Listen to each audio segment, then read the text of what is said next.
Liz, vení. ¿Qué? Hoy vamos a saludar a los 3 seguidores que les encantan mis videos, ¿dale? En esta libreta... ¡Ay!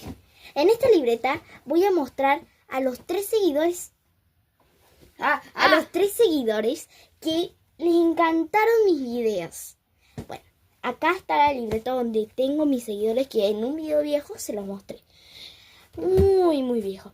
Les quiero decir que muchísimas gracias por llegar a los 25. No lo pude creer. Cuando vi el celular de mi mamá dije, ¡hey! Quiero ver mi canal. Entonces no lo pude creer. Espero que sigamos creciendo. Sigamos creciendo hasta los 30 suscriptores. Please. Porque si no, me pongo triste. Vení, Liz. Ahora sí podés. Bueno, vamos a saludar a los seguidores.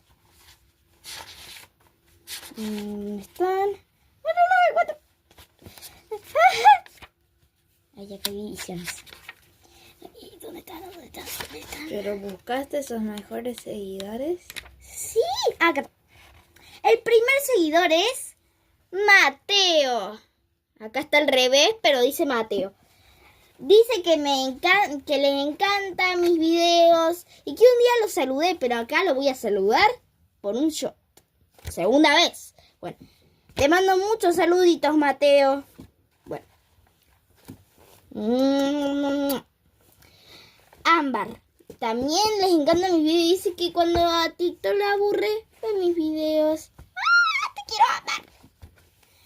Acá dice Ámbar. Es que está al revés la cámara, no sé. Está re raro. Dale, ¡Uy! Me da rabia, ¿sabes? Correcto. Ah, Y por último, pero bueno, es Belén. Es mi amiga, mi super ultra requete contra amiga, de segundo grado, primero, tercer grado, no sé. Dice Belén, le encantan mis videos y cada vez que me dice, ¿subiste un video? Yo digo, sí, entonces,